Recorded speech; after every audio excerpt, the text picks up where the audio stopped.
Hare Krishna. Welcome to Srimad Bhagavatam discussion. Hare Krishna. Hare Krishna. Hare Krishna. So we are in hybrid format. There are some devotees here at our house and many of you on the Zoom. So we will continue with our discussion of the story of Chitraketu Maharaj. We started, I think the last discussion was when I was in Boston. That must have been end of August. So then what happened the week after?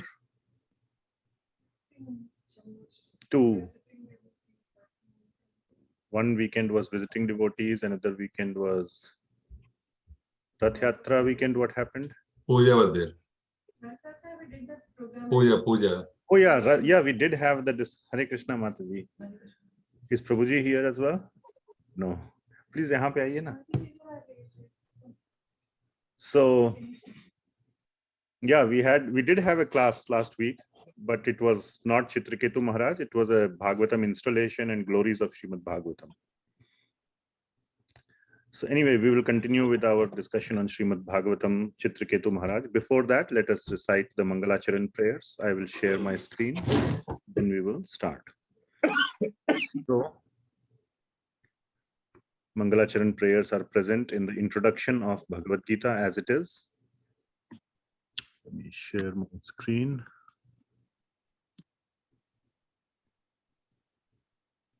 What's that?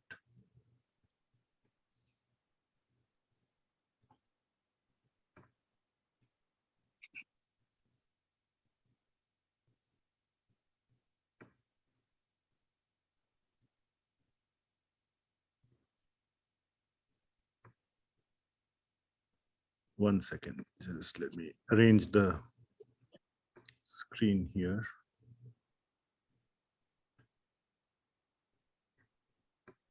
Okay.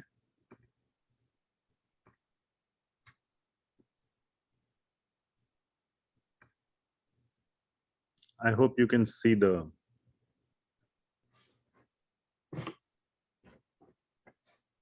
Om Ajnanatimirandhasya Jnananjanashalakaya Chakshurunmilitam Yena Tasmai Shri Gurave Namaha. Shri Chaitanya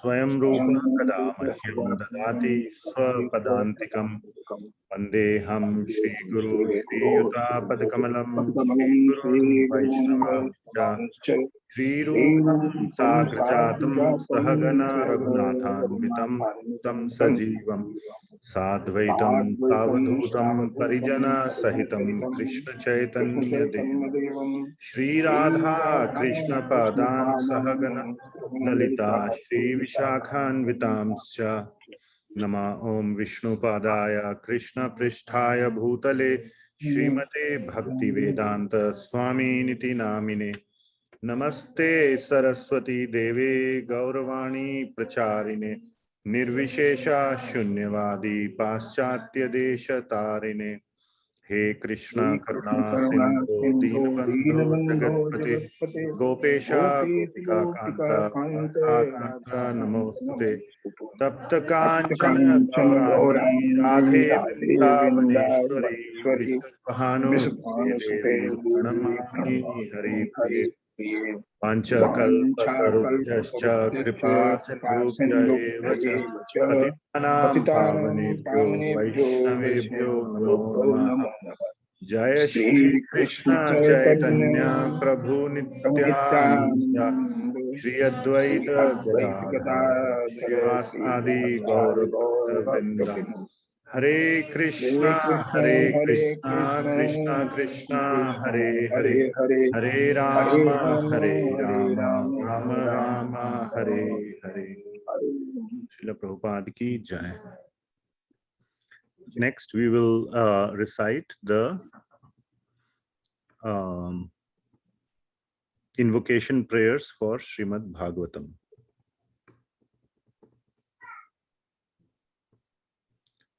And this we will use the PowerPoint.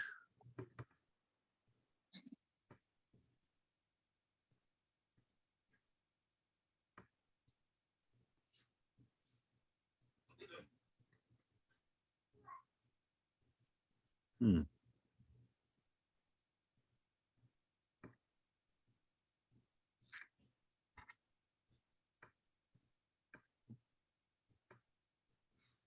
So, our gratitude to and our prayers to Sri Shukadev Goswami and Parikshit Maharaj and Sri Suta Goswami and all the rishis of Naimisharanya. Om Namo Bhagavate Vasudevaya. Bhagavate Vasudevaya. Namo Bhagavate Vasudevaya. Om Namo Bhagavate Vasudevaya. Namo Bhagavate Vasudevaya. Om Namo Bhagavate Vasudevaya. Namaskrityam Naram Namaskrityam Chaiva Narottamam Naram Chaiva Narottamam Devim Saraswatim Vyasam Devi Saraswati Tato Vyasam Jayam Udirayet Tato Jayamudire Ashtaprayeshu Abhadreshu Nastapayeshu Bhadreshu Nityam Bhagavat Sevaya Nityam Bhagavata Bhagavati Sevaya Uttama Shloki Bhagavatyuttamasya Bhaktir Loke Bhavati Naishtiki Bhaktir Bhavati Naistiki Krishnaya Vasudevaya Krishnaya Vasudevaya Devaki Nandanaya Cha Devaki Nandanaya Cha Kumaraya Nanda Gopakumaraya Govindaya Namo Namaha. Govindaya Namo Namaha. Namo Namaha. Very nice. Okay, so we are in this discussion about the story of Maharaja Chitraketu.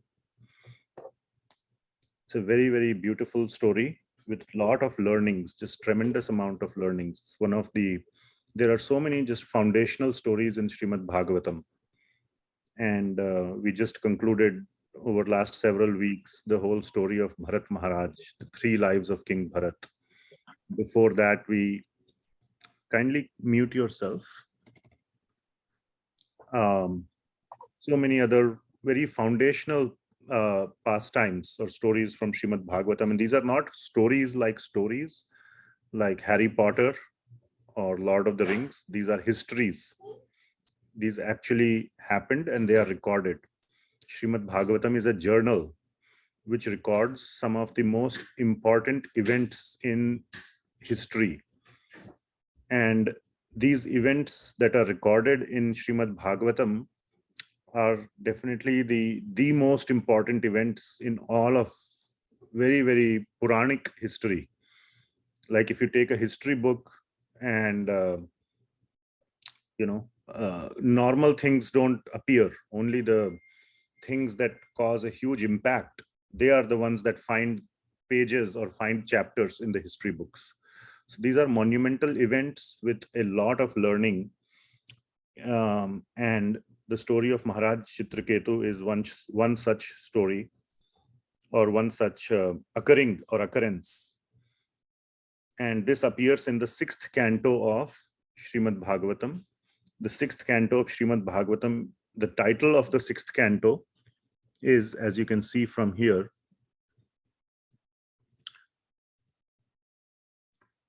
the duties for mankind. That is the prescribed duties for mankind. You can see the title here of the 6th canto. So it's, what are the duties for us? So it's a very important canto. We already covered one major story from 6th canto. Which one was that? Anybody remembers?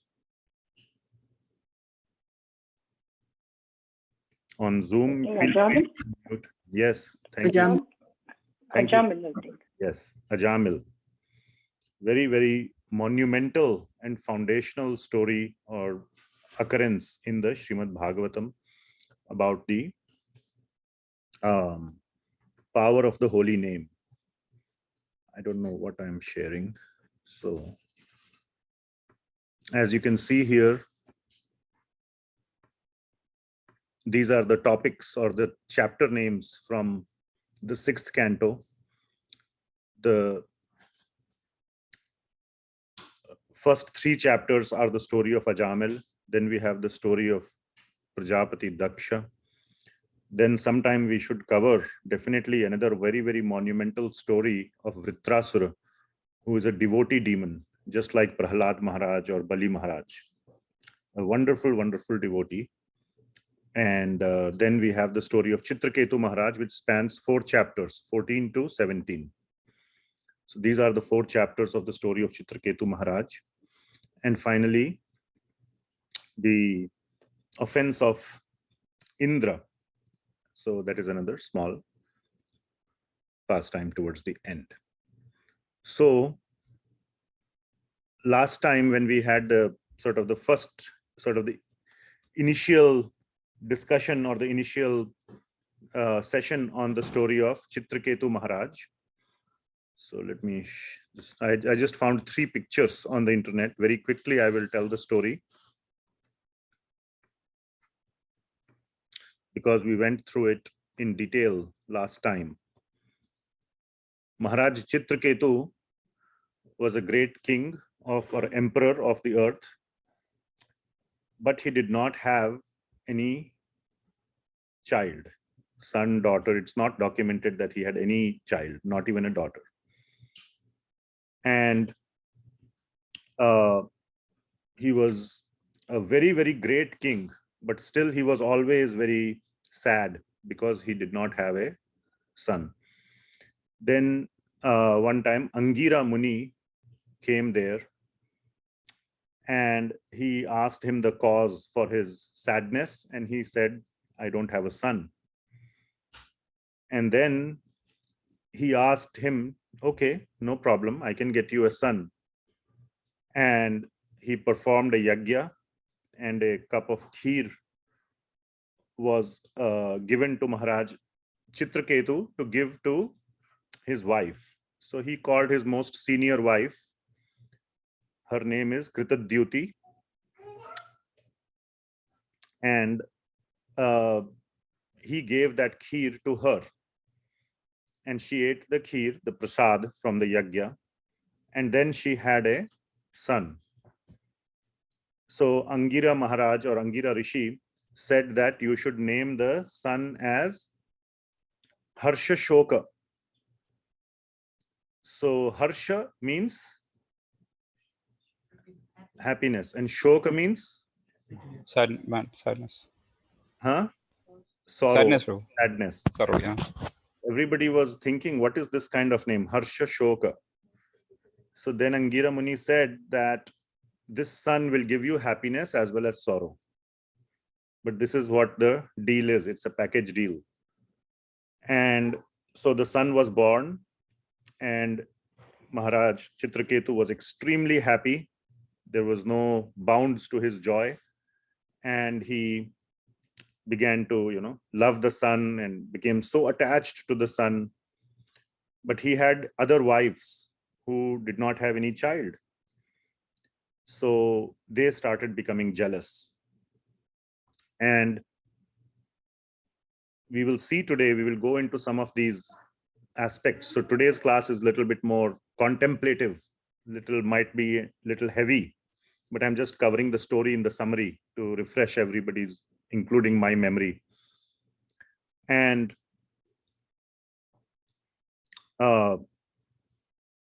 they became so jealous, how their jealousy increased. The envy, the hatred, starts with jealousy, is a lesser term. Envy is a bigger term. Hatred is a further more bigger term. To the extent that they killed the child. And when the actual mother, Kritadyuti, and father, Chitraketu Maharaj, and they killed means nobody knew. They gave poison to the child, maybe mixed it in the food or the milk, whatever. Nobody knew how he died, but he died. And you can see here in this picture how he is just completely devastated, completely destroyed, shattered beyond imagination. This is the one thing that no parent ever wants to go through, right? And that too, when you have, let us say, 100 children like Kauravas, maybe it is tolerable. Even then, child is child. And here the child was obtained after so much anxiety and so much trouble. So it's even more like, you can see the circumstances are harder and harder. Then again, and then, Chitraketu Maharaj is so like he's just completely shattered, you can imagine. Maybe you cannot imagine, nobody can imagine. Then Angira Muni arrives again. And maybe the devotees can shift a little forward then.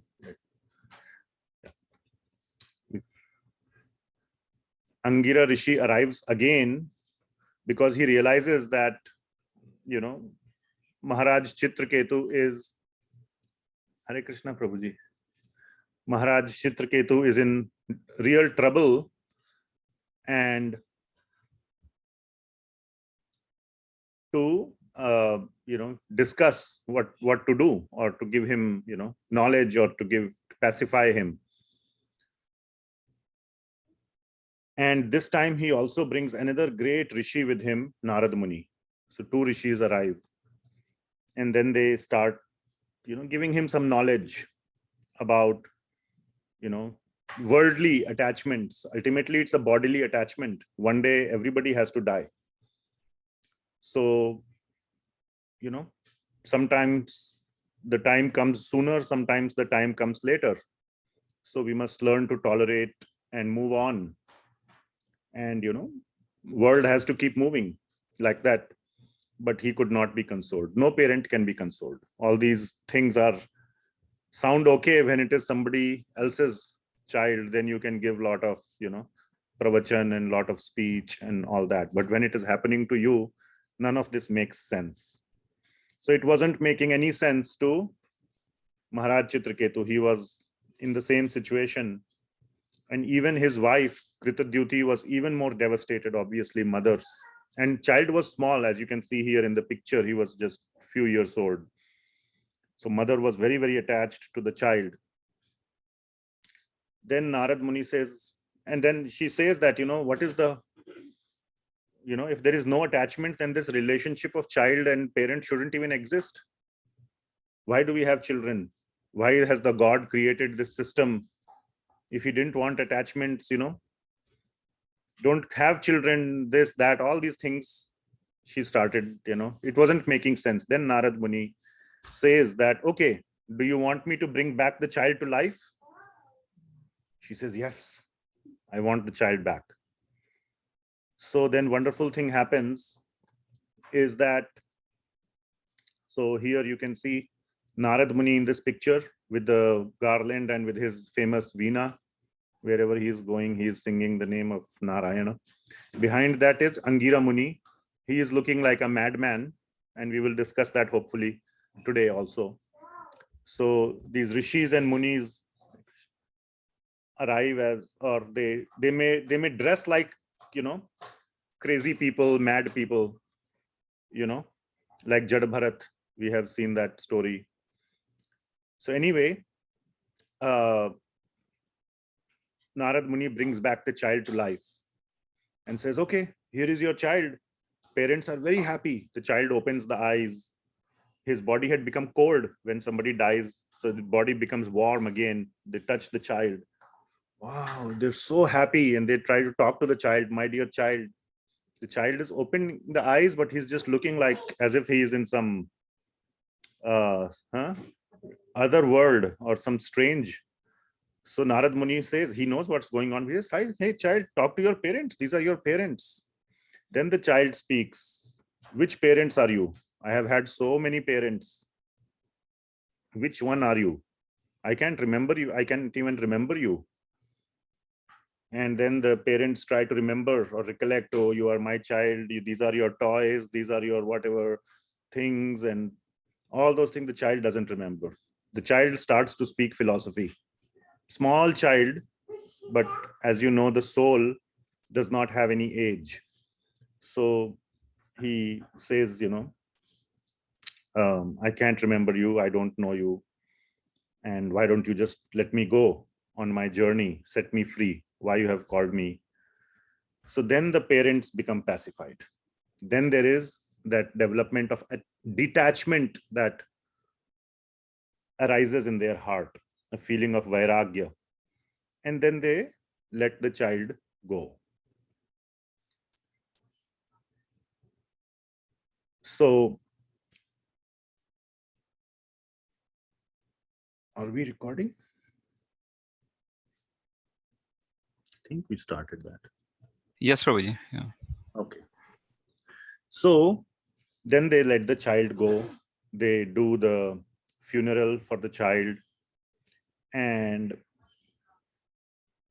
then Chitraketu Maharaj goes and starts performing bhakti and his spiritual practices very, very sincerely, very seriously. He begins to do that, and he gets the darshan of Lord Narayan, Lord Sankarshan. So very nice conversation between Chitraketu Maharaj and Bhagavan occurs. So all this is there, and then finally there is a whole different pastime of Chitraketu Maharaj being cursed by Mother Parvati. So that is little later, so I won't go into that today. We won't go that far today. Okay. So basically the story ends with, this part of the story ends with Chitraketu Maharaj and Kritadyuti letting the child go. Their detachment or their attachment is destroyed. Detachment builds up, and Chitraketu Maharaj goes and performs very sincere spiritual practice and is able to get darshan of Lord Sankarshan. So that is the sort of the story. So yeah, this is the Lord Shiva and Mother Parvati episode. So yeah, so basically these two pictures we have. So today, so that is the essence or the quick version of the story. The long version we did on 2-3 weeks back. And how we have been doing these Bhagavatam classes is we take an episode, like this episode of Chitraketu Maharaj is one episode. We cover it in summary so that everybody has a decent idea of what the overall story is. And since then, because Bhagavatam gives us so much deeper insight, the story itself gives us a lot of insight. What we discussed in the last maybe 20 minutes itself is very, very beautiful from Srimad Bhagavatam. But I don't know, I personally like to read the verses of Srimad Bhagavatam, go, dissect every word, some of them, not all, selected, again, my selection, and share it with anyone and everyone that would like to hear. So that is what we are going to do. So I have selected some, these are the verses that I have selected, and I have on a little post-it, some very instructional, very beautiful verses.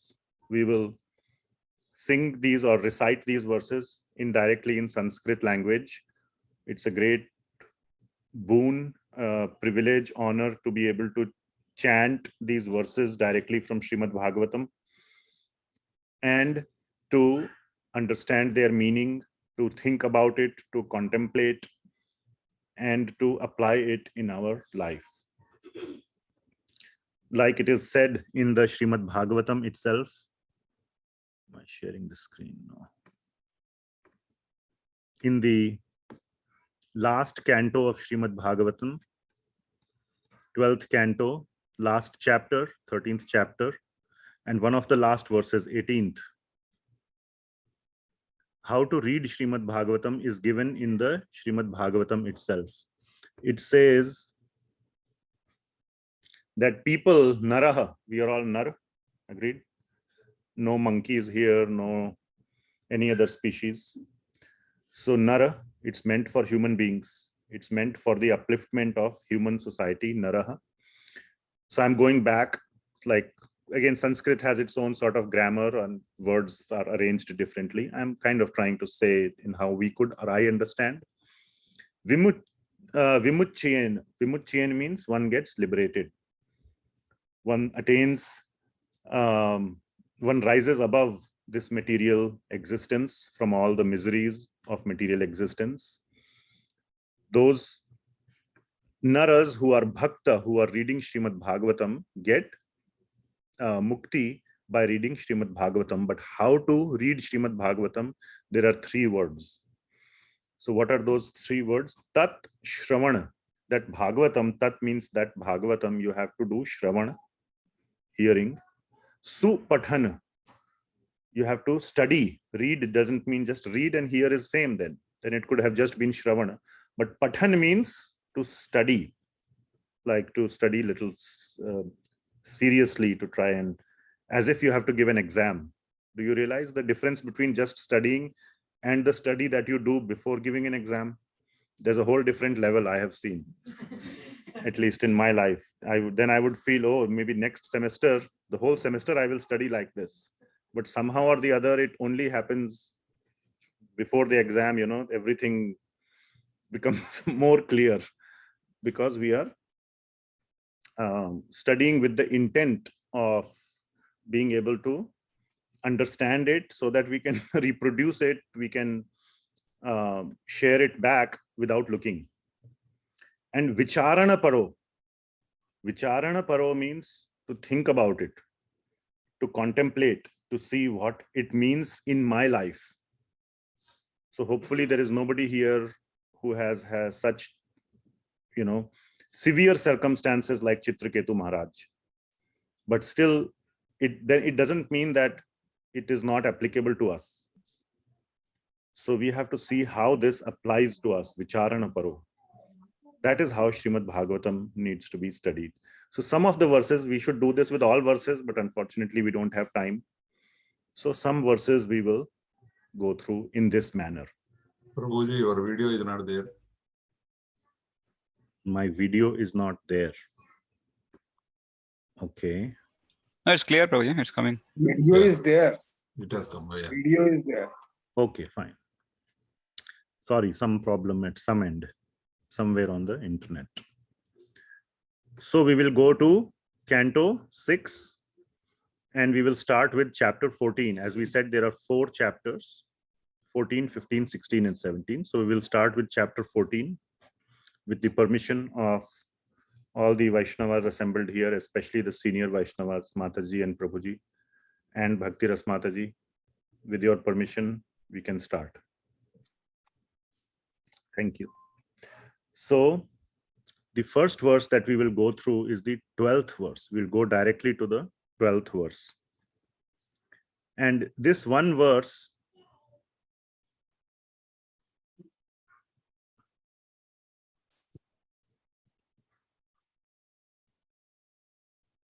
so 6, 14, 12. Yeah. So in this verse, it can be seen that the situation of Chitraketu Maharaj is being summarized here. So Chitraketu Maharaj is a great king. Not only a king, he is a fantastically fortunate person. And so basically he has everything that one would die to have. One would aspire to have any one of these things. And he has all of those things: name, fame, money, loving wives, the king of the whole earth, everything. But we as human beings don't focus on what God has given us. We only focus on what we are missing, what we didn't happen to have. So always our focus is, and okay, it is okay if there is some focus on that, what we don't have. But we can see here that that is eating him up.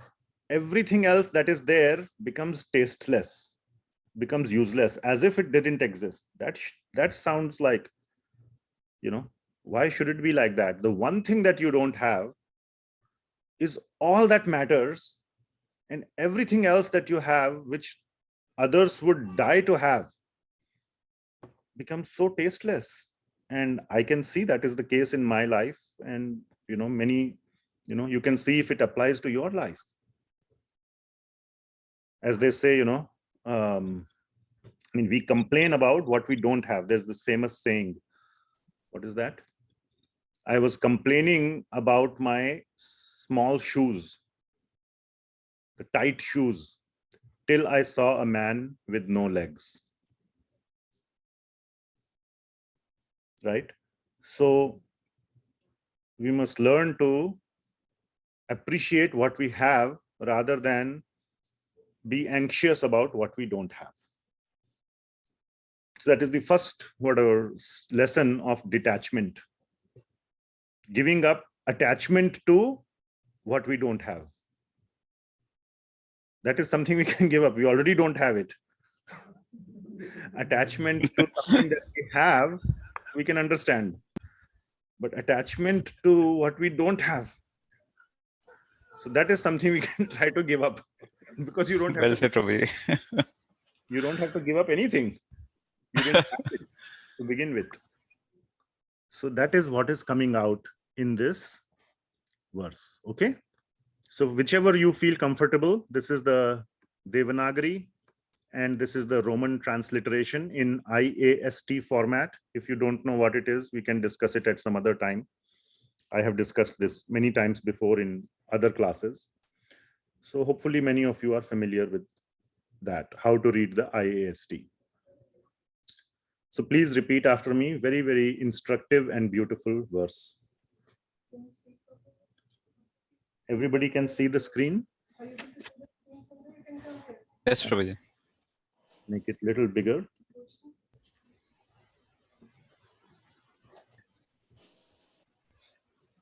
Rupaudarya vayo janma Rupaudarya vayo janma Vidya Aishwarya Shriyadibhi Vidyaishwarya Sriyadibhi Sampanasya Gunai Sarvaish Sampanasya gunai sarvais Chinta Bandhya Paterabhut. Chinta bandhya paterabhu. So again, these are just very beautiful verses from the most important, the topmost Purana, that the most monumental work of Sri Vyasadeva. So that is what we are reading. So I feel very fortunate to be reading this with all of you. So let us see what are the things that Chitraketu Maharaj has. The first one is Rupa. He is very, blessed with nice beauty. He is very beautiful. Audarya. Audarya means it's the root is Udar. Udar means very kind, very generous, magnanimous. It's a good quality to have, being Udar. Most beautiful people or strong people are very arrogant. He was very down to earth. Vayo means he was youthful, very young, not old. So, and Janma. Janma means it is referring to his royal Janma, his royal birth. He is, born as the king or in the family of the king. So he became the king. Vidya, he is very educated, very knowledgeable. Aishwarya. So I'm here somewhere. Aishwarya, Vidya, Aishwarya. Then Shriya. Shriya means, who is Shri? Mother Lakshmi, which means he has a lot of wealth. Adi. Adi means etc. So these are not the only 7 qualities. Rupa, Audarya, Vayo, youthfulness, Janma, royal birth, Vidya, Aishwarya, and Shriya. Adi. All these good things he is having. That he had Sampanasya, Sampanna tha. He was fully Sampanna, Sukh Sampanna, like we say, Sampanna. He had in full all these things. Gunaihi Sarvaish, all these good gunas he had. Sarvaish, Sarva Guna. But what is the last line? Chinta Bandhya Pater Abhut. This Bandhya Pater, this husband of so many wives. He had so many wives. Still, he was always, Abhut means always in Chinta. Always he was sad and always worried or anxious. So that is the condition of the king. Very knowledgeable, very wise. He should know better. And later on, we will see one of the verses spoken by Angira Muni, that it doesn't matter if you don't have a child or an issue. We say issue means child. It's okay. You should focus your life in your spiritual, in your bhakti, devotional progress. That's no problem. Why? I mean, we'll see that verse. Okay. So that is the here.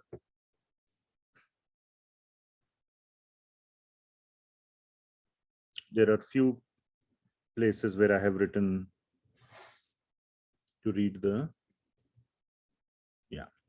So, okay. The next one, then what happens, we will read number.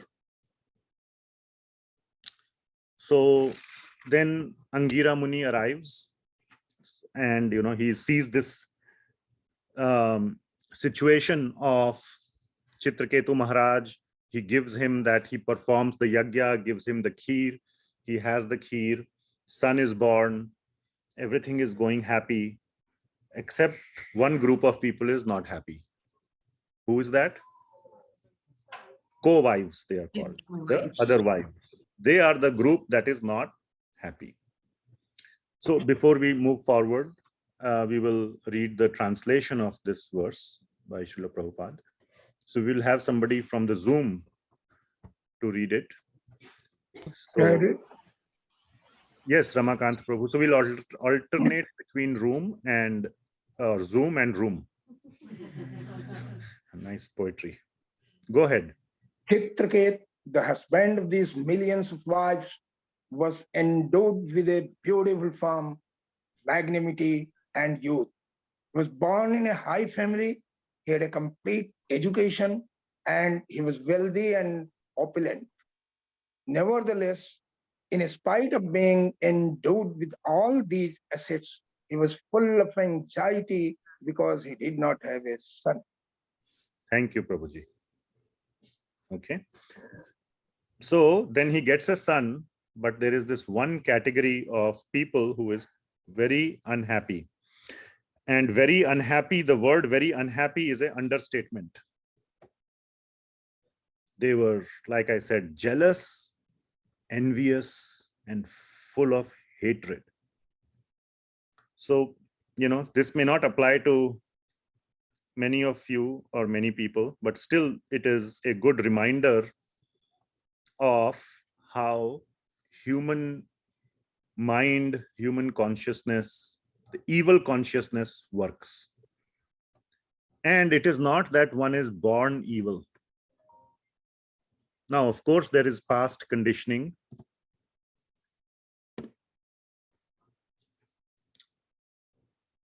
Of course, there is past conditioning, there is past karma, and one is, having certain propensity, certain swabhava, as Bhagavad Gita says. But what we do in this life has a huge impact on our thinking, on our actions. It's not with the intelligence, with the guidance, with the kind of association that we get in this life, we can change our swabhava. The swabhava is changeable. Definitely it is changeable. Otherwise, everything is, then otherwise we are just robots. Okay, I did that, now this has to happen. I have no say. I have no say in the matter. That is not the case. We can change. Many people say destiny. Everything is destiny. There was one person who used to rely a lot on destiny. Anybody knows who that is? Oh, everything is destiny, destiny. You try to give him good advice. No, it is destiny. Mr. Dhritrashtra. Everything is destiny. You say you will be destroyed. You are allowing your sons to do all this, bad things to their, cousins. Oh, if my sons are destroyed, that's okay. That is destiny. So that is a very foolish application of the word destiny. And the surprising thing is Dhritrashtra never applied the word destiny when he had to agree to his son's evil plans. Bhishma, Drona, and Vidura convinced Dhritarashtra to give half the kingdom before the war and before that gambling match. Half the kingdom to Pandavas. So he very reluctantly agreed. And he gave a big piece of land of the half of the kingdom to Pandavas, but that was the desert portion, not the prosperous portion. Okay, fine. Okay, now you're happy. And then he agreed to call, based on Duryodhan's recommendation, Yudhishthir for the gambling match. Yudhishthir had no obligation to come and play the match if Duryodhan had called.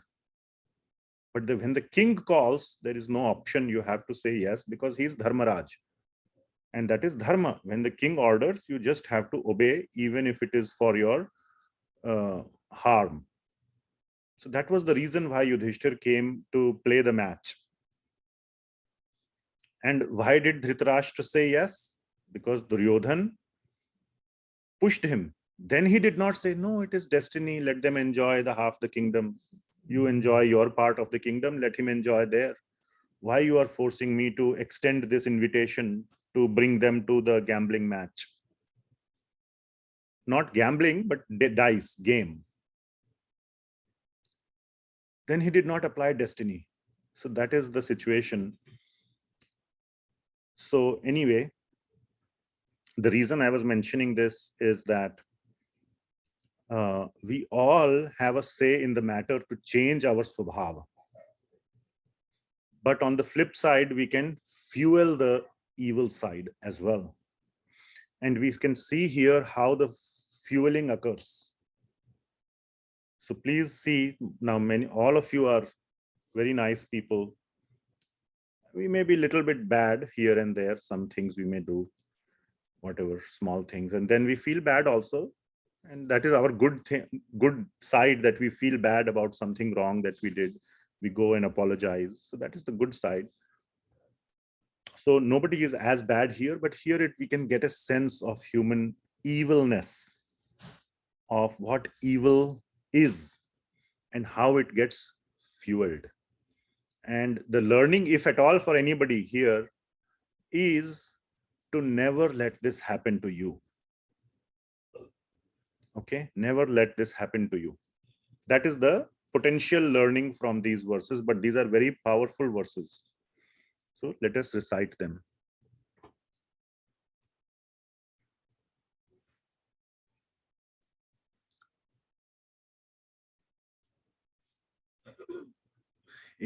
So you can see, Evam Sandahyamananam Evam Sannayyamananam Sapatnyaha Putra Sampada Sapatnya putra sampada Rajyo Asammata Vrittinam Rajyo sammata Vrittinam Vrittinam Vidvesho Balavan Abhut. Vidvesho balavan. So in this verse, we can see how the envy builds up into jealousy, into hatred. The most important thing is that now, previous to these two verses, this verse that we are reading, this is 42, 3 verses, 39, 40, 41. it is given the conversations that the co-wives are having with each other. Oh, king has stopped loving us. All the time he is just, yeah, please take a chair and have a seat, or you can sit on that sofa, Prabhuji. Then you cannot see the screen. If you can sit over there on the sofa if you would like, if that is okay with you. Please give him space. So the thing is that, so they were conversing between each other. This, in Hindi we call, ek dusre ki chabi bharna. You might have heard of that, right? Yes, you are right. He has stopped loving us. All the time he just loves his prime son and Kritadyuti, the primary queen. He has stopped even visiting our room. He has stopped even looking at us. All this, the conversation just spirals. Yes. One says something, the other says yes. Then they say something, the third says yes. There is it's like a spiral which is building up, a spiral of agreement. Right? That is what is happening. And this is called putting fuel in the fire. So the fire is there. Yes, there is some neglect on the son's part, on the king's part. There is some frustration that we didn't have the child, that other queen had the child. But then you are putting fire by the conversation. In your mind, you are putting the fire. This and even if there is not two people, but still in our mind we keep thinking, why did he do like this? He could have done that. Or I did so many good things. In spite of that, he did this to me. He didn't remember. So many things. We keep adding fuel to the fire. What is the best way to put out a fire? The first step is Bhakti. don't. I mean, what is the first step? remember, Yes, Niru remember- Mataji. Remember- Remove the cause. Go I ahead. mean, Niru to Mataji. me, it is remember Bhagwan. Sure. Now you are going to the third step. So first step is to not add fuel. Stop adding the fuel. Second step is to think about what you can do in a positive way at a material level. And the third step, so positive way is what we call in our different classes taken from Chaitanya Charan Prabhu, is TME, tolerate, mitigate, emigrate. If you many of the devotees have heard that acronym. So positive thing. And third is what Mataji said, focus on Krishna, focus on your spiritual growth. Nobody has any access to capture your spiritual growth. They cannot do that. They can capture your or limit or encroach upon your material happiness. Definitely they can, other people can do that. They are known as the three kind of kleshas: adhidaivik, adhibhautik, and adhyatmik klesha. But your spiritual progress, nobody can clamp down. Even if you are in the jail, nobody can clamp down. You can still do spiritual. That is, you're completely free to do that. So that is what we should focus on. That is the answer. But the first step is do not add fuel to the fire. So we will see here in this verse. So evam sandahyamananam. Like this, the wives of the king were constantly getting or burning, like this. Sapatnyaha putra sampada. They were burning in the envy of who? Of the sapatnya, the co-wife, the chief co-wife, who? Kritadyuti. Because, why? Putra sampada. Because she had a son and these ones did not. But there is a bigger problem. See, that is one part of the problem, that she had the son. Now, part of the problem is that when actually, if you read the previous part of the story, Rishi Angira said, go give this to your wife. It was Chitraketu who selected his eldest and his most beloved whatever wife and gave it. So one thing is like, usko kyun diya? Why not me? Why her? That is first problem that was there in the heart. See, this is how the small fire starts.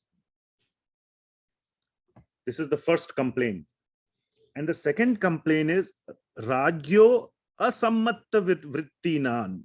Asammatta. Sammat means, sammati means like, you can see it as an approval or acknowledgement, right? That is called sammati. Here means acknowledgement or attention. Asammat means he doesn't even pay attention to us. So their actual complaint was not with the queen or with the child, but with the king's neglect. The real hatred was with the king. First, why he gave the kheer or the prasad to her. Okay, fine, he gave it to her, but now why has he forgotten us?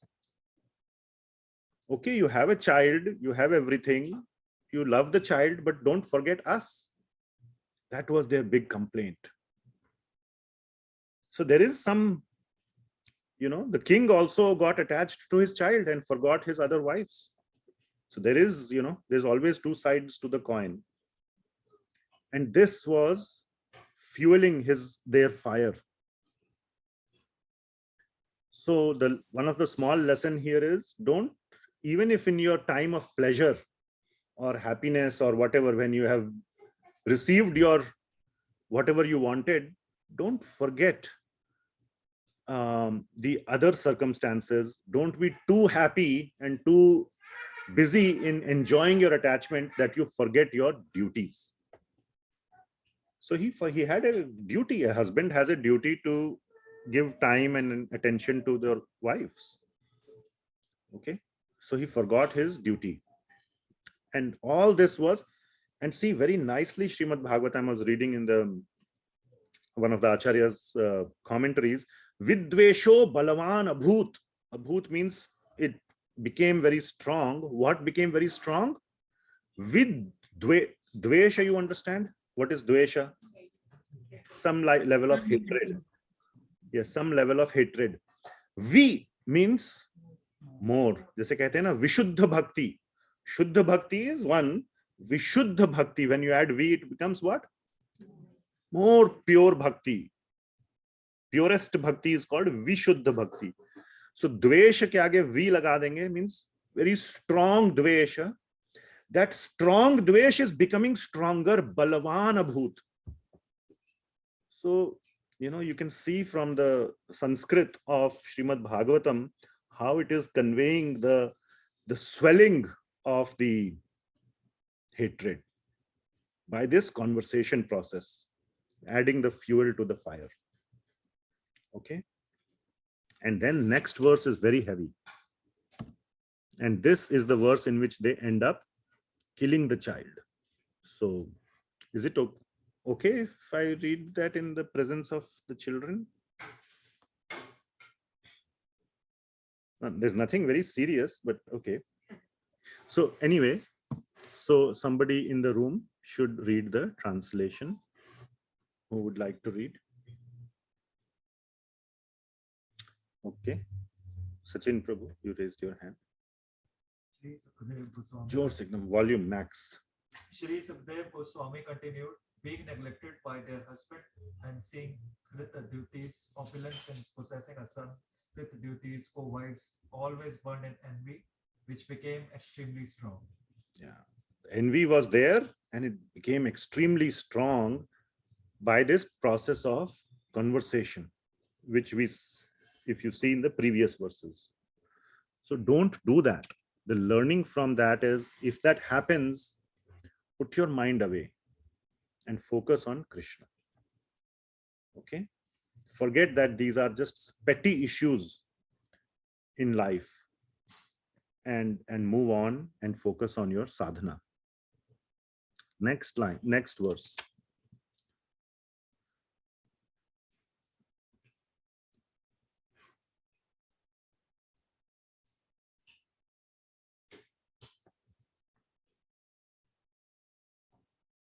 Okay. Vidvesha nashtamatayah Vedesanastamatayah striyo daruna chetasah Vishunachetasa garam daduhu kumaraya Garam Dadu Kumaraya durmarsha nripatim prati. Durmarshahani Pratim Patre. Thank you. So, vidvesha nashta matayah. This, remember, vidvesha ho raha tha? They were suffering from dvesha, but vidvesha, strong dvesha. What it did? Nashta matayah. It destroyed their mati. Vinasha kale viparita buddhi. So the mati, कहते हैं ना mat मारी गई है. Mat means intelligence, buddhi. So vidvesha caused the nashta of their mati. The intelligence was destroyed. And what that did? These trio, means these ladies or these other co-wives, daruna chetasaha. Their cheta means heart. Daruna, I looked up the meaning in the Amarkosh Sanskrit dictionary. And here obviously Srila Prabhupada says heavy-hearted.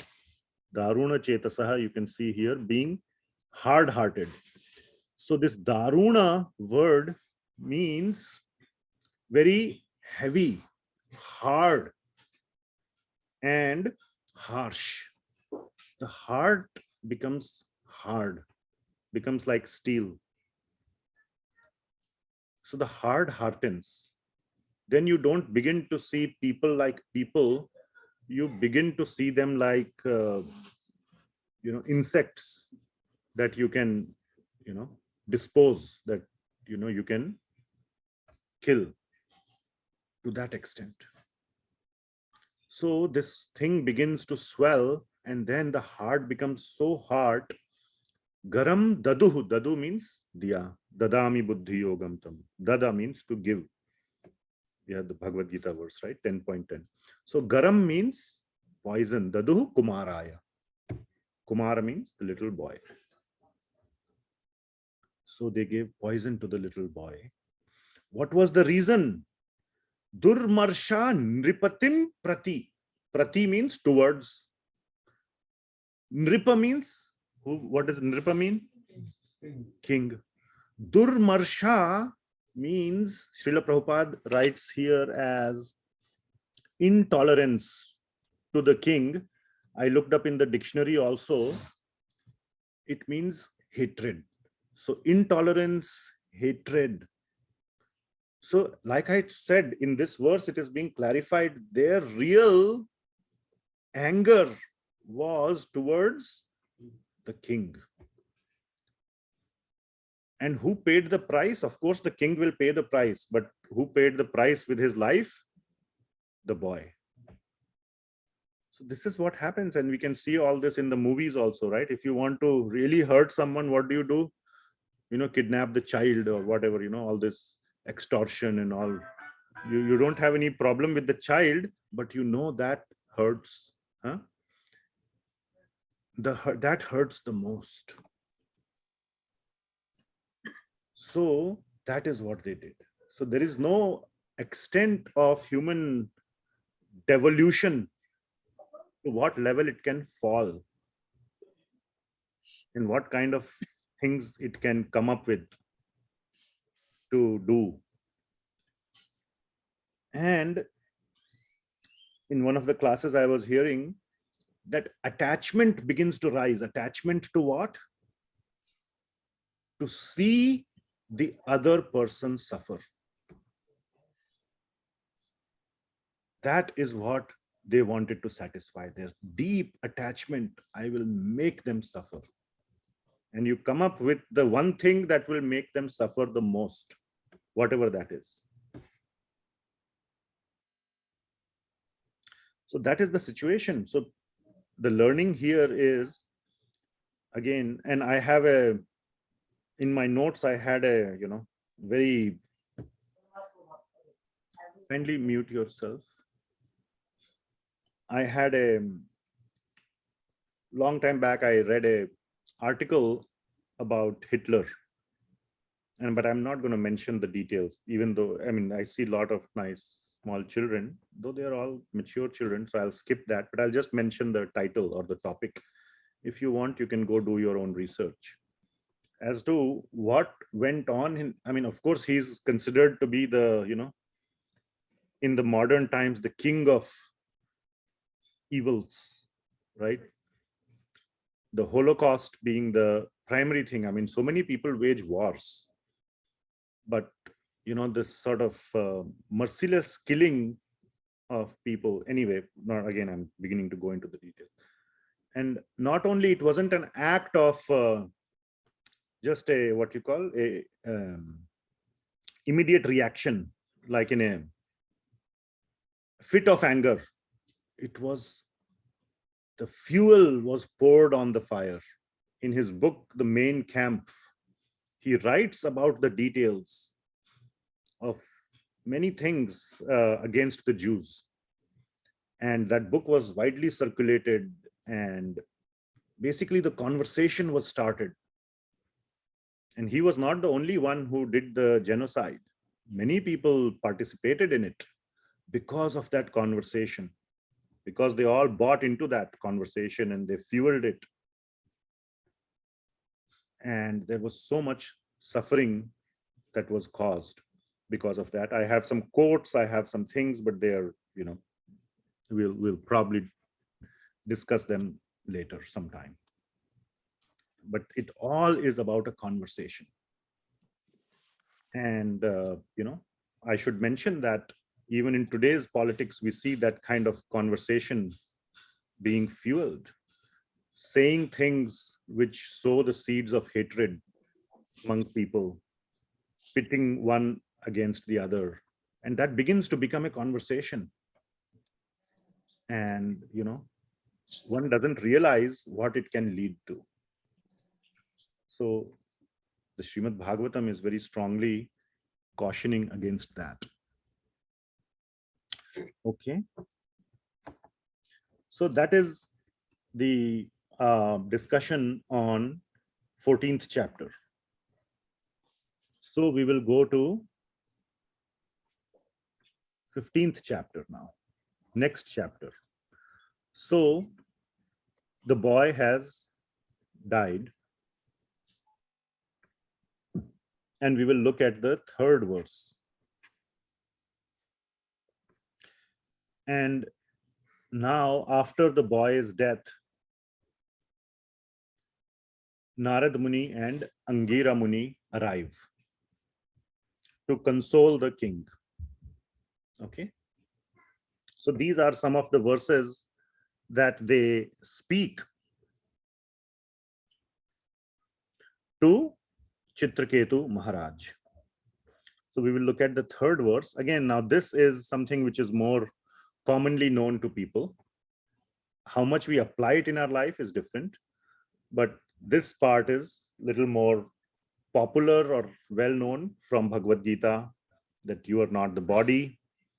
We are, in a temporary world.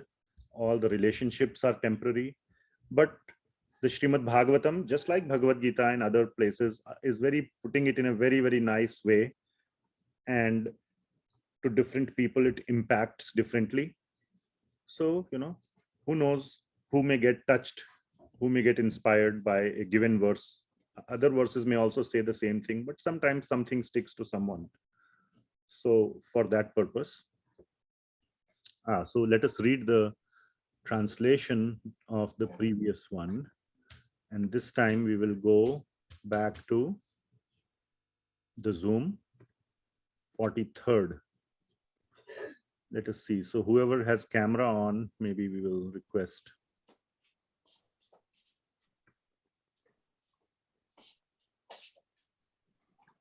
Who would like to? Can I?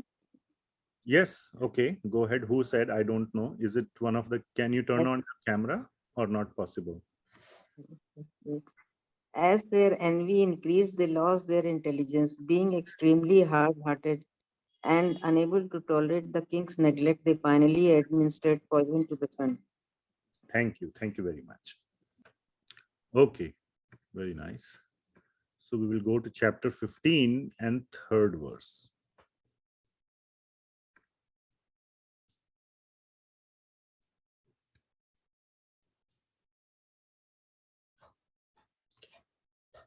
So in this one, the focus is, we'll go a little bit quickly since we are short on time. It is talking about the temporariness of relationships.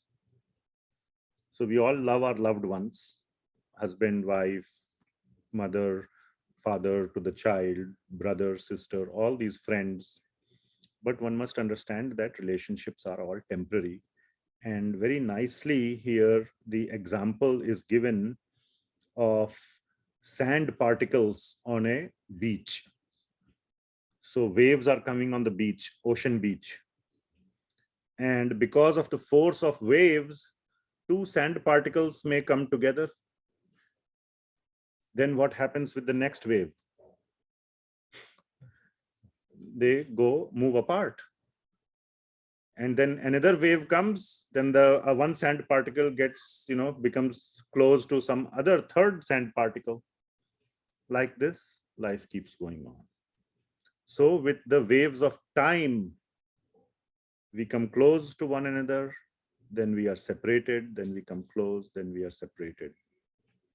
So one must understand, when we see the wave, and if the one sand particle is saying, oh, my dear sand particle, I'm going to lose you, then you will laugh at them, because you can see how the temporariness of that situation, but we cannot see the temporariness of our situation.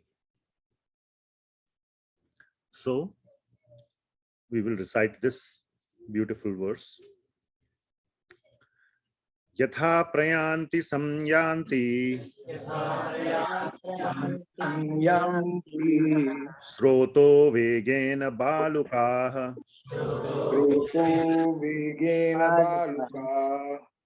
samyujyante viyujyante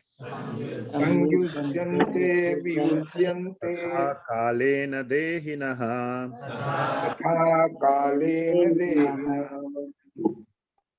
Great. So yatha prayanti samyanti. So just as prayanti means come, move apart, and samyanti means come together. So moving apart, coming together. What is moving apart and coming together?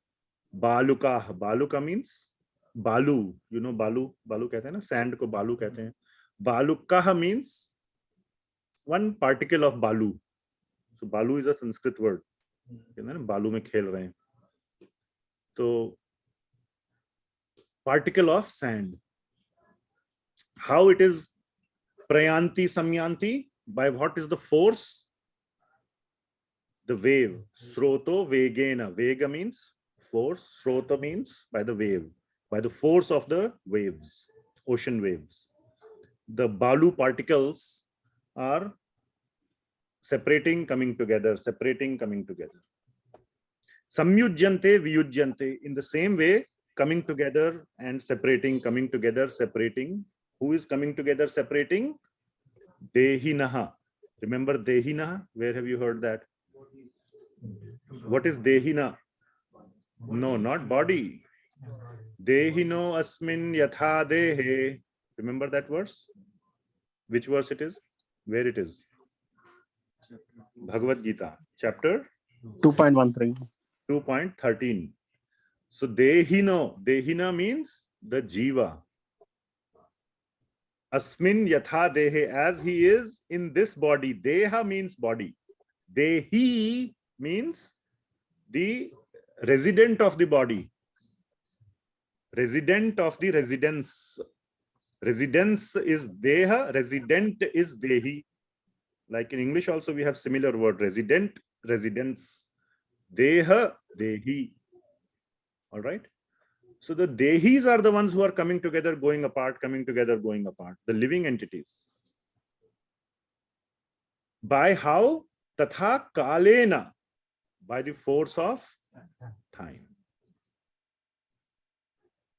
So we will have the translation be read here in the room.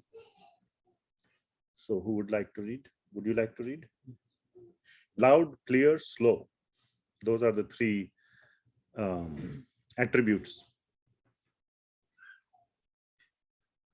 O king, as small particles of sand sometimes come together and are sometimes separated due to the force of the waves, the living entities who have accepted material bodies sometimes come together and are sometimes separated by the force of time.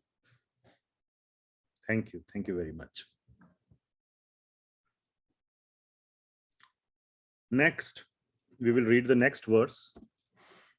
So this whole thing was, the source of the problem was Chitraketu Maharaj did not have a child. And that child became Harsha Shoka, cause of happiness and distress for everyone. So we will see here that Narad Muni and Angira Muni are telling, no problem if you don't have child. That is not the goal of human life, is not to produce child. It's good if you have child, but the main purpose, now this is not part of the verse, but the main purpose to have child is to, what is the purpose to have a child?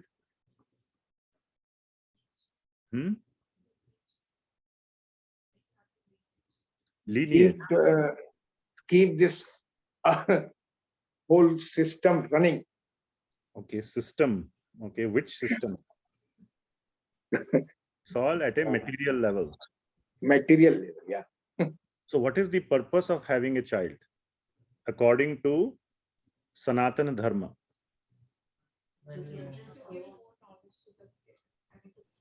I think For the Pitru. Yes.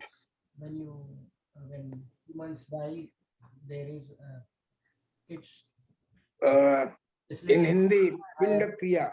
That is also material. This planet to higher planet. You're going from 10th floor to 20th floor. It is still the same building. So the purpose of having a child, like somebody said here, is because there are so many living entities, so many jivas wandering in this material world. When they become your child, you should give them spiritual knowledge so that they can become free from this material world and go to the spiritual world.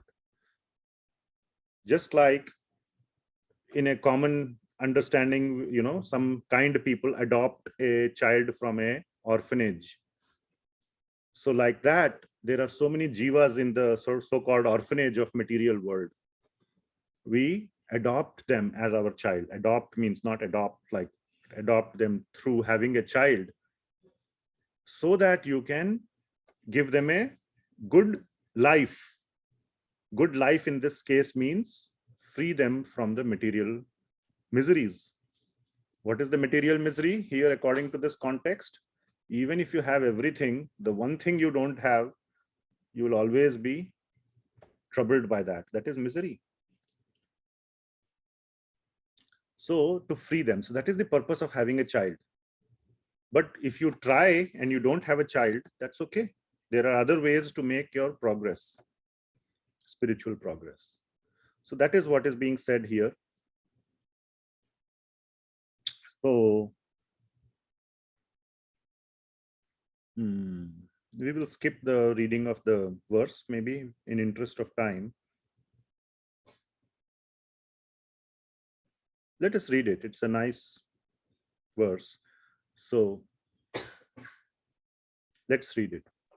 Yatha dhana suvaidhana Dhana suvaidhana bhavanti na bhavanti cha bhavanti na bhavanti cha evam bhutani bhuteshu evam bhutani bhuteshu choditani ishamayaya. choditani ishamayaya.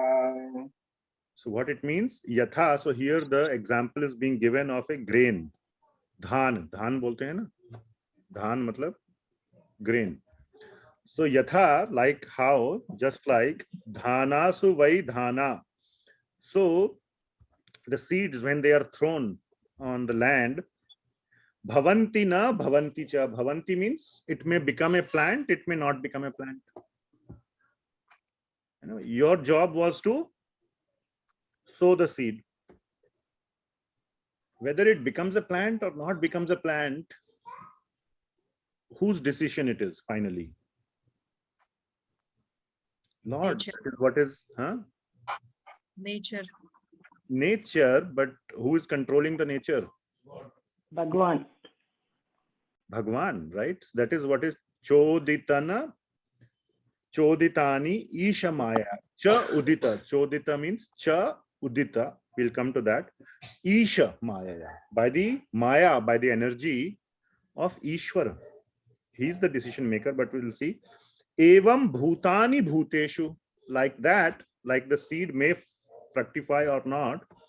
Evam bhutani bhuteshu. A living entity may come within another living entity, which means the child may come or may not come. Cha uditani means may arise in the body of another living entity. So a child may arise, udita, may come into the another living entity or not, governed by Ish Mayaya. It is governed by the arrangement of the Lord. So we don't have much, we shouldn't get much affected by it. So here Srila Prabhupada writes towards, the same thing. These are all arrangements of the Supreme Lord according to our desires under the spell of the Maya illusion. And what we should focus on is Bhakti. This is the most famous verse of Bhakti. Anya bhilashita shunyam jnana karmadya anavritam anukulyena krishnanu shilanam bhakti ruttama. So one should focus on Bhakti rather than worrying about I got a child, don't get a child. Your job was to sow the seed. Okay, no problem. But the main goal of life is devotional service. So that is the fourth text. Okay, we will read maybe two more quickly and we will end today's session. This is another very powerful verse, at least I found it very powerful. This is the fifth one, that we think we are indispensable. मेरे बिना क्या होगा? Right? But nobody is indispensable. Nobody is indispensable. This verse is saying the world was running without you before you were born, and the world will continue to run after you are gone. One should not be attached too much to one's existence. Okay? The Kala Chakra. Kindly keep yourself muted.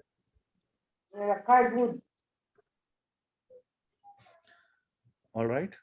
So we all consider ourselves so indispensable. Or maybe we consider some other people. Unke bina hamara kya hoga? What will happen without them? That is our gross miscalculation or our gross misconception. The whole world will continue to run.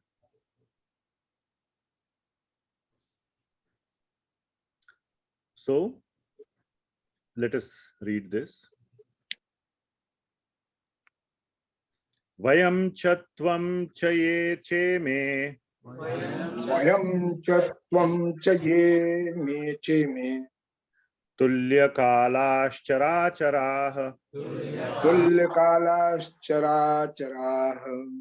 Janma mrityor yatha paschat. Janma mrityor yatha paschat. Prananaivam adhunapi bho. Pranaivam adhunapi bho. So, vayam cha tvam cha ye che me. So, me, you, tvam, my, ye, all these people, everybody, you know. Tulya kalash charachara. Everybody here, tulya charachara, everybody means moving, non-moving, all these things. Everybody here, janma mrityor yatha paschat. Before birth, before janma, and paschat, after mrityu. Prananaivam adhuna pibho. They were not present, or they were present before you were, and they will be present, or you know, the things will keep working after you also. So for how much time you are there, you play your role and you go. The world is not working because of your existence, or neither it will stop working with your absence. So we must not assign too much importance to one's existence or absence. That is the meaning. So we should start, you know, little bit reducing the feeling of our importance or importance of our we attribute to others. Not like I don't care about you, but not being attached to the importance. Let us read the translation in the room, I guess, or on the Zoom. I can't know. Nitya wants to read. All right, go ahead, Nitya. Here in the room.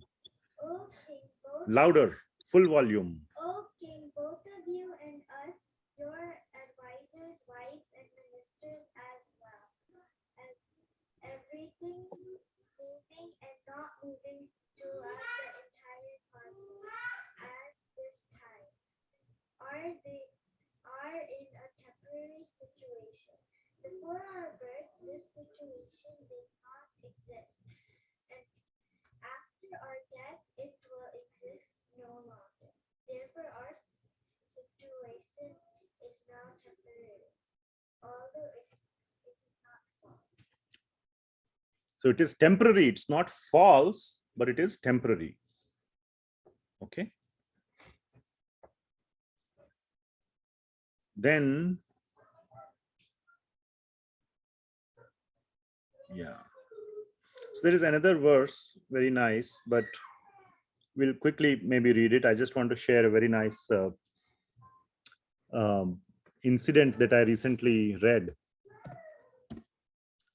So this is the 8th verse, where basically Narad Muni is talking about the division based on bodily considerations.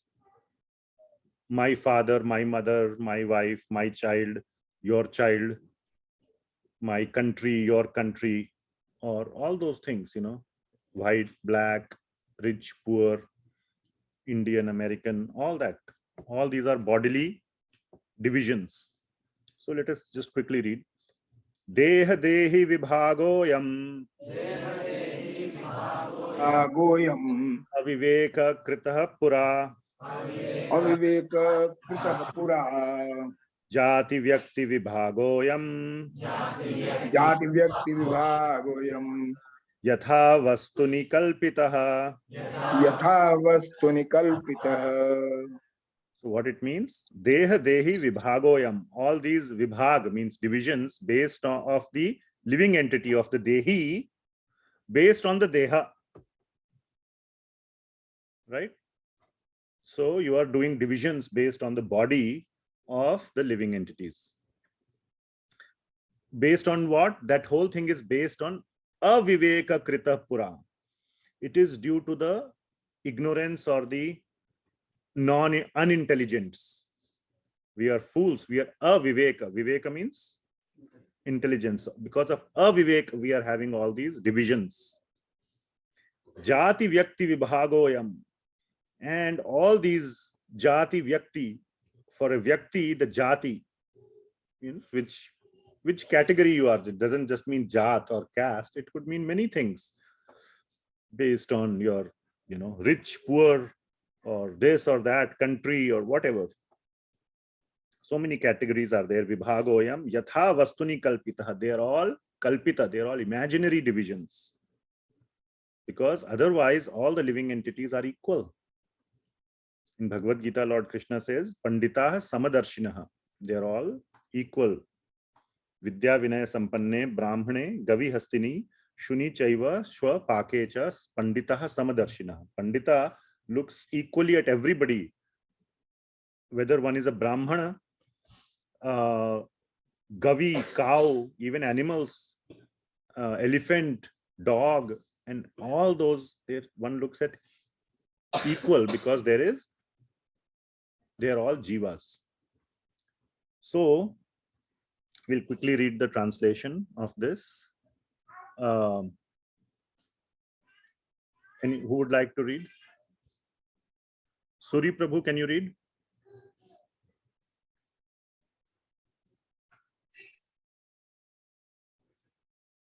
Can I read? Yes. Divisions of generalization and specification, such as nationality and individuality, are the imaginations of persons who are not advanced in knowledge. Thank you. So one very nice thing I just recently read a few weeks back, that during the British time of occupation of India, Subhash Chandra Bose, everybody has heard the name Subhash Chandra Bose, great freedom fighter, most famous freedom fighter probably after Gandhiji, to be known, right? But he was the opposite side of Gandhiji. Gandhiji was non-violence, and he was like, okay, we have to take it by force. So anyway, he went to the ashram of Bhakti Siddhanta Saraswati Maharaj. Bhakti Siddhanta Maharaj is the guru of Srila Prabhupada. So in his ashram, there were all these, brahmacharis who were, doing their bhakti, and perfect candidates for becoming, young men, brahmacharis. They don't even have family. So, perfect candidate for recruiting for fighting. So he goes to Subhash Chandra Bose, goes to Bhakti Siddhanta Maharaj and says, give me your men, you can do all your puja parts later. First priority is to get freedom from the British Raj. So I need your men. Please give me your men, the young people. So Bhakti Siddhanta Maharaj first said, okay, that is fine, you can take it. But let me ask you a question. You must have read Bhagavad Gita. Subhash Chandra Bose said, yes, I have read. So then you must have read the second chapter. Said, yes, I have read. He even quoted some verses from second chapter. And he says, then you believe in reincarnation, right? Then Subhash Chandra Bose said, yes. Tatha dehantara praptir dhiras tatra namahyati. So after dehanta, the body, the jiva, dehi, gets a new deha after dehanta, right? So you believe in reincarnation? He said, yes. Then Bhakti Siddhanta Maharaj said, today you are Subhash Chandra Bose. So you are fighting for India, freedom. Let's say tomorrow you were to be killed. And then next life you are born as a Britisher. Then who will you fight for? Will you fight for India or you will fight for British? Which one you will fight for? And Subhash was like, oh my God. And he says, nobody has ever asked me that question. I have never thought at the problem from this angle. So he had no answer. Then Bhakti Siddhanta Maharaj said, you are engaged in freedom fighting, right? I said, yes. I said, I am also engaged in freedom fighting. You are simply trying to get the freedom from a bodily constraint. British, India, this, that. The vibhaga. The deha dehi vibhagoyam. But I am trying to get freedom from the material world. So please let me continue my little fight with my few people. You already have big army. You fight for your cause, but let me fight for my cause. My fight is against Maya. Your fight is against British. So then he went away. Very happily he went away. So very nicely you can see how Bhakti Siddhanta Maharaj defeated one of the four. Defeated means not like a defeat, but like a, convinced one of the foremost freedom fighters that we know about. So very, very impactful conversation. Anyway, so last verse for today. I know we are a little bit over time, but please, everything was building up towards this. So till now, it has been a heavy class. Would you agree? Little heavy. So we have been only highlighting the problems. Life is bad. We are doing bad things. We should not do this, not do that. Don't consider relationships to be don't be attached. All these are the problems. What is the solution? We didn't speak about the solution too much. So there is this verse, which is such a strong verse about the solution. So that is important. We cannot just talk about the negatives. Okay, negative may be real. It's a fact. But what is the point of repeating the fact that world is bad, world is bad, world is bad? But theek hai, world is bad, but solution to batao. So we want to close with the solution. That's why I didn't want to leave it half. Otherwise, it would have been a very depressing class. We will end on a high note with the solution. Okay. So did we read the translation of the previous one? Yes, I think we did. So solution. So 11th verse. Now, Angira Muni and Narad Muni were speaking the verses. Here now, Chitraketu Maharaj got some sense.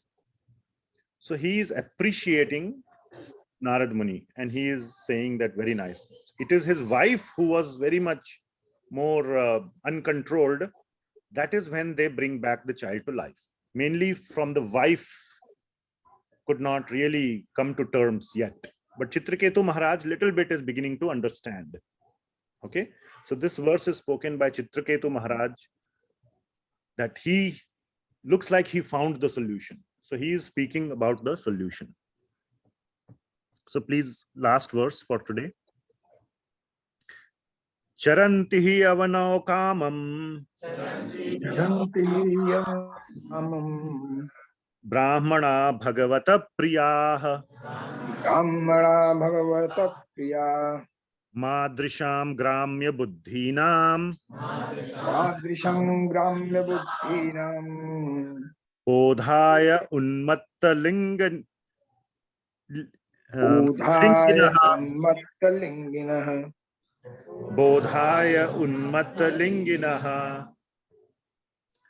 So the essence or the solution is to go find out the Vaishnavas, the devotees of the Lord, the Brahmana, as it is written here, Brahmanas, not just any Brahmana, and definitely not Brahmana by birth. Shukla ji, Mishra ji, not those Tiwari ji, not those Brahman by birth, but the Brahman by quality. And what kind of quality? Bhagavata Priya. Bhagavata Priya means who consider Bhagwan to be their dear and whom Bhagwan considers to be his dear. So the Vaishnavas, the pure devotees of the Lord.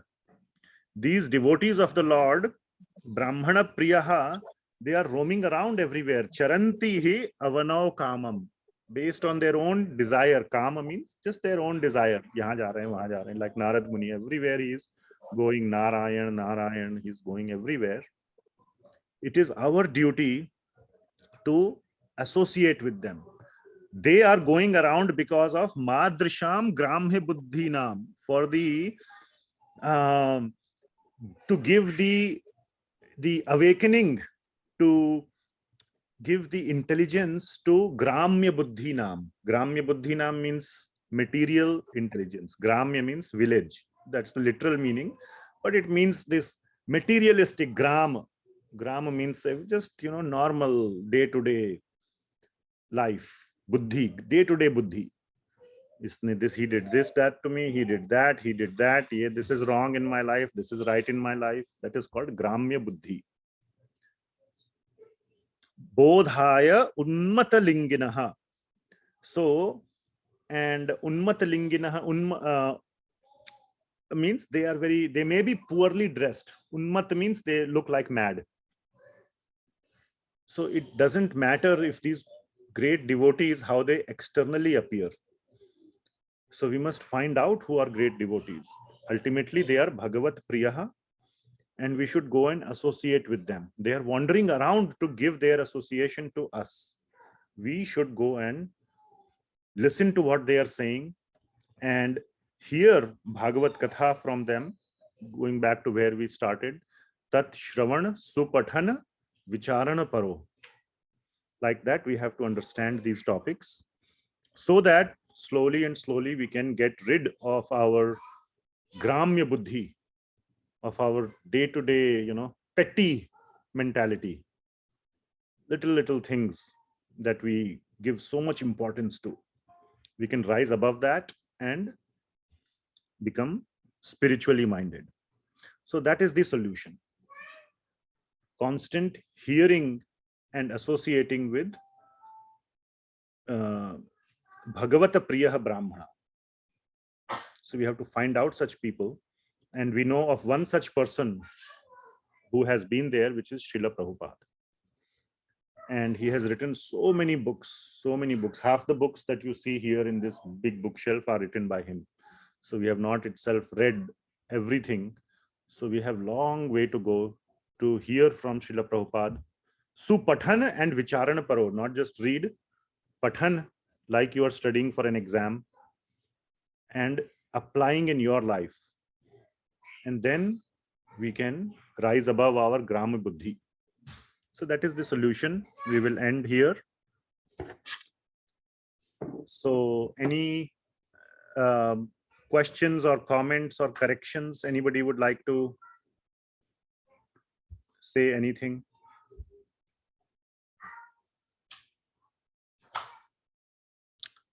Okay. If not, then we will continue the discussion next time. And we will complete, hopefully there are few more verses from the next 2 chapters, very nice verses. We will do similar thing and complete the discussion of Chitraketu Maharaj. One more thing, then after this episode of Chitraketu Maharaj is completed, we will take the next topic to be a Upanishad, not Bhagavatam. Okay, and that will be Isha Upanishad. So we will read Isha Upanishad. It contains 18 verses, 18 mantras, plus the invocation verse, Om Purnamadaha Purnamidam, very, very famous. So 19 total mantras are there in Isha Upanishad. It is the number 1 Upanishad. Among all the 108 Upanishads, there are known as the 10 Dasha Mukhya Upanishad. I have that list somewhere. It starts with Isha Upanishad, Keno Upanishad, Chandogya Upanishad, Katho Upanishad, Munduka Upanishad, Mandukya Upanishad, and few more. Taittiriya Upanishad, and also the Shvetashvatara Upanishad. So among these, the Isha Upanishad is the topmost. And Srila Prabhupada has written very nice. He has given a lot of importance to this book.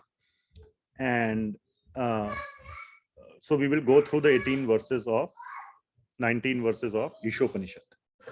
So hopefully that will be interesting. And that will also be, I'm combining the Bhakti Shastri batch with that. So those who are doing the Bhakti Shastri can also benefit, but everybody else can also benefit. The Bhakti Shastri people have extra work to do in terms of homeworks and tests and all that, and memorizing some of the verses. But everybody can benefit from the understanding. So, but that will be after we complete Chitraketu Maharaj discussion. Okay. So that is anything else? Plus? Okay. Srimad, yes. About Angira Samarshi were talking about, and Narad Muni. the appearance of Angira Samarshi and the last book. Mm-hmm. Don't judge people by their appearance. Like we were about to discuss that also in this class, maybe the next one. Yeah, that is what are the symptoms of a pure Vaishnava? that is a big topic. We will not be discussing as part of Chitraketu Maharaj, but we have discussed that in other classes, and hopefully later we will discuss.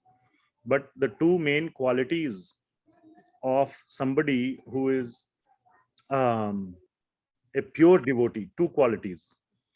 First, they are always in Krishna consciousness. What it means is that everything that they are doing, thinking, saying is coming from their service attitude to Krishna. So if they are doing anything materialistic or something, we have to see whether that is connected to Krishna. They may be traveling in a Mercedes car, but if they are going to a bar or going to temple, so just by looking at Mercedes car, he's materialist. No, not like that. So overall, that is one. And the second quality is that when you are in their presence, you feel Krishna consciousness in your heart. So these are, and it cannot be kisi ke mathe pe nahi, it's not written that pure Vaishnava on the head. You have to associate, you have to spend some time, and then you have to realize. And there are more details, but as you go deeper into this, understanding, you will get the clear picture of who is a Vaishnava, pure Vaishnava, and who is not. But the point is, we already have a pure Vaishnava that we know about. Ultimately, you only have 24 hours in a day, and only, how many, even if I were to tell you the address of 10,000 pure Vaishnavas, what will you do with that? You cannot, you don't even have the time to, approach 10, you need just few. My point is, you don't need too many. So, okay. So as long as you can find few, it's enough for your progress. You don't have to go find every possible one. Okay. Then the main point is, you have to then apply. Like if you have a serious disease, there are so many qualified doctors. You don't go to everyone.